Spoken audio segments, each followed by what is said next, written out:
Turning our attention now to the ASX, here's Matt Birney and Bulls and Bears with the latest public company views and interviews. Welcome to Bulls and Bears, brought to you today by ChemX, ASX code CMX. I'm Matt Birney and I'm joined now by the CEO of ChemX, Peter Lee. Hi, Pete. Hi, Matt. Thanks for having me. Okay, so ChemX is looking to develop a high-purity manganese product for lithium batteries from its own manganese deposit in South Australia, and the company is also working on a proprietary processing method of creating high-purity alumina, or HPA, also for lithium batteries. In recent testing, ChemX's process managed to produce a 99.99% pure HPA product known as 4Ns. 4Ns are pretty close to the pinnacle of HPA products and attract a more lucrative price tag. Okay, Pete, we'll get into that 4N achievement in a minute, but firstly, tell me about this process you're developing to produce high-purity alumina. What makes it different to what's out there? Yeah, the flow sheet is really unique, and essentially we don't use kaolin-based clays to achieve our HPA product. Essentially we use an aluminous chemical that's actually widely available. Okay, so tell me, what are the various uses for high-purity alumina generally? Yeah, so high-purity alumina, being very inert, it's typically used in lithium batteries for EVs. It's also synthetic sapphire, things like iPhone camera lenses,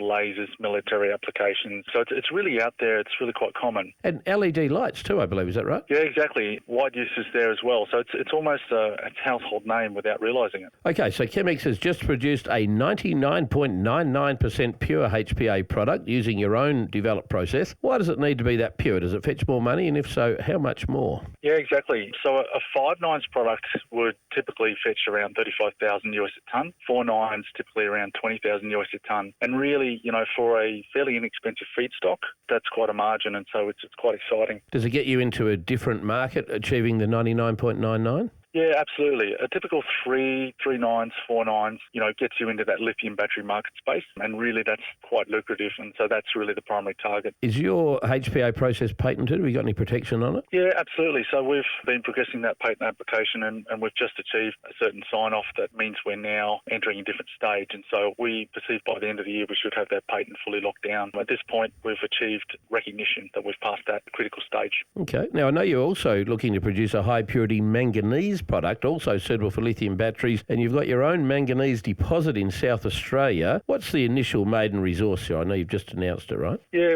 that's right. We recently announced we've got 13 million tonne at 5.7% manganese, and we've got a follow-up drill program underway. I'm literally in Kimber at the moment. Okay, well, Peter Lee from ChemX Materials, thanks for joining me on Bulls and Bears, and remember, we're only here to give you information, not advice, which you should, of course, seek independently. I'm Matt Birney, and this is Bulls and Bears. For more public company interviews, go to the Money page on the 6PR, 2GB, 3AW and 4BC websites and click the Public Companies tab.